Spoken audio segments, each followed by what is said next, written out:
As a boy, I grew up with two loving parents.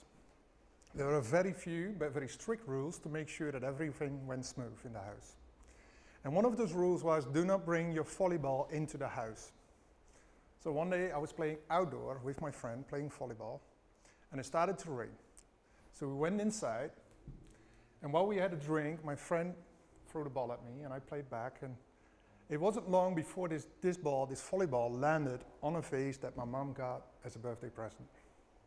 So this thing broke, and then what I remember everything after was like a slow motion. The door opened, my mom came in, she saw the mess, she looked at me, and she didn't say a word.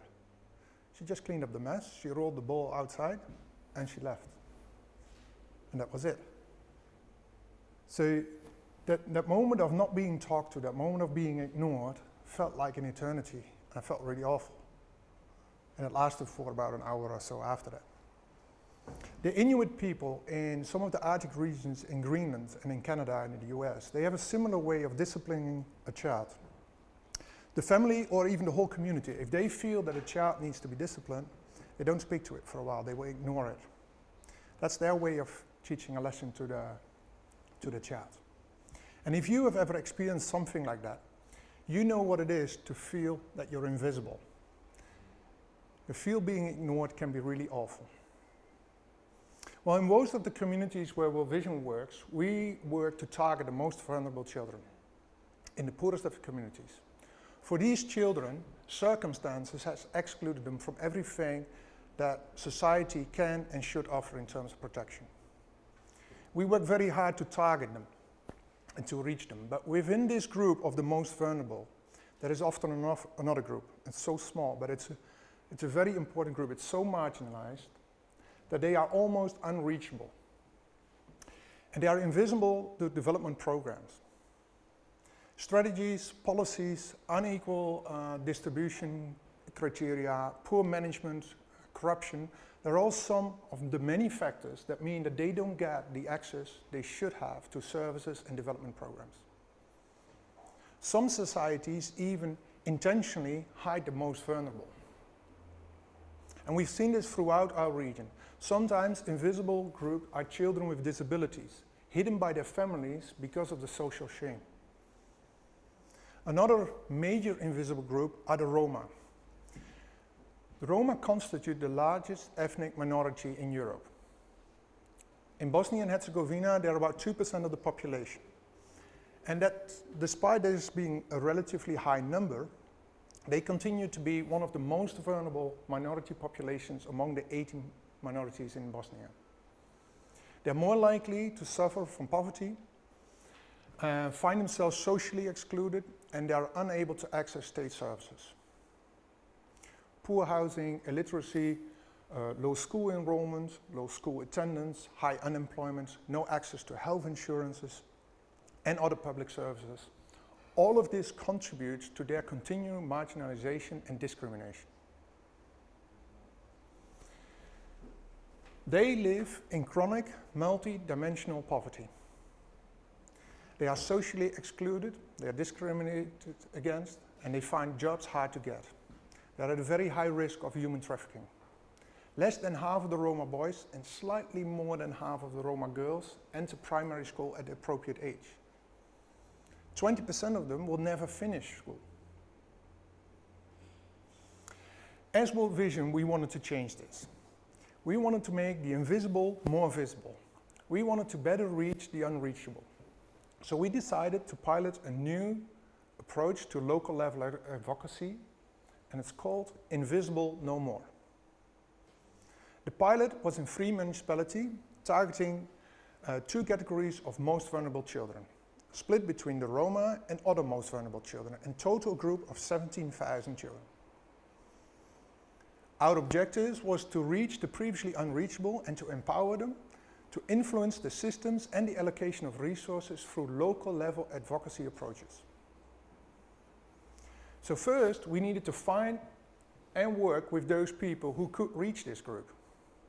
That means using our own network more effectively, working through the churches, or reaching out directly so that the most vulnerable can be involved in an initial consultation process.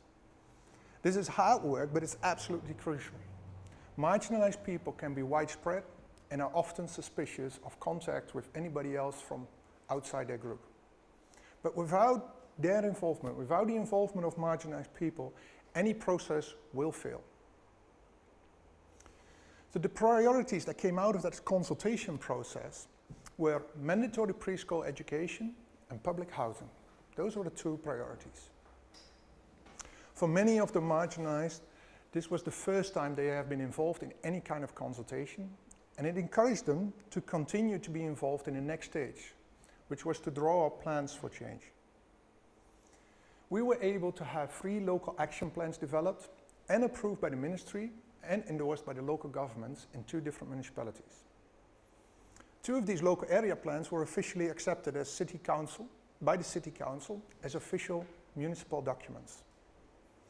In both municipalities, the councils incorporated them into the 2017 budget cycle. They've also made a commitment to make this an annual process. In a little over 2.5 years, the results of this practice have been amazing. Government service and funding for these vulnerable groups has increased, including more public housing for the Roma communities. And once this process of engagement started and the local government leaders began to understand that they need and acknowledge that they had to do more to meet the most vulnerable, other institutions also followed. So society started to recognize the most vulnerable and see them as part of the community. 40 Roma children were enrolled in primary school and 9 out of them had previously dropped out. Some of the parents also returned to school and attended adult learning classes.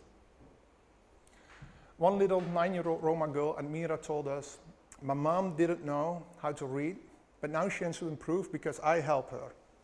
When I'm back from school, we study on a daily basis." Admira attended a workshop that helped her to overcome a slight speech disorder.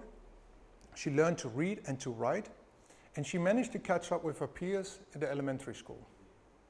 Her mother went to all the sessions that we organized intended for the parents. For children with physical or mental impairment, a kids' corner was set up and funded by the municipality. The municipality also agreed to upgrade this to a government-funded and staffed children's center, which serves an estimated of 200 children.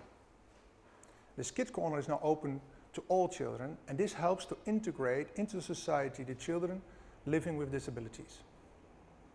For children with autism, the working team successfully lobbied the municipality to recruit a full-time speech therapist. Furthermore, there are also gains in terms of improved transparency and accountability.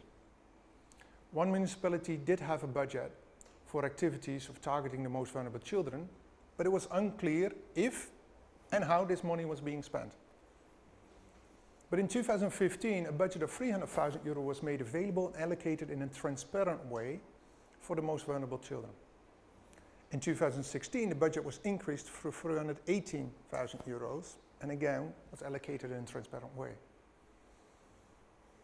All of those working to help the most vulnerable children have been brought together to improve the coordination and sharing of resources. There is a Most Vulnerable Children Working Group, which is now recognized by the municipality, which consults it when it allocates the annual budget.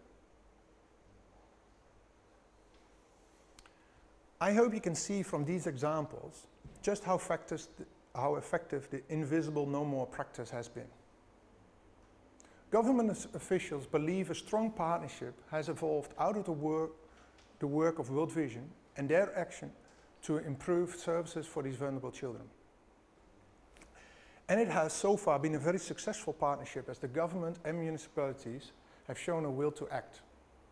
A relationship is also developing with the Ministry for Human Rights and Refugees, and there has been support from the local institutions such as school and health clinics.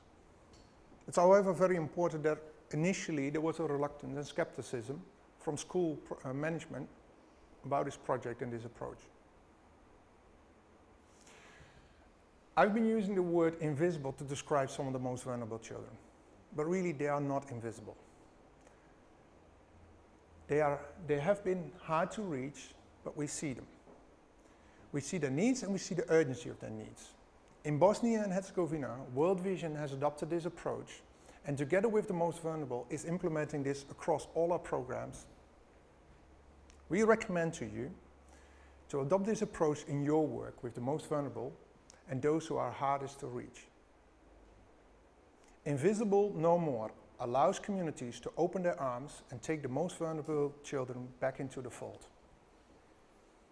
If you want to know more about Invisible No More, or any of the evidence for change work that we are doing, then there is a website, www.evidenceforchange.org. Thank you.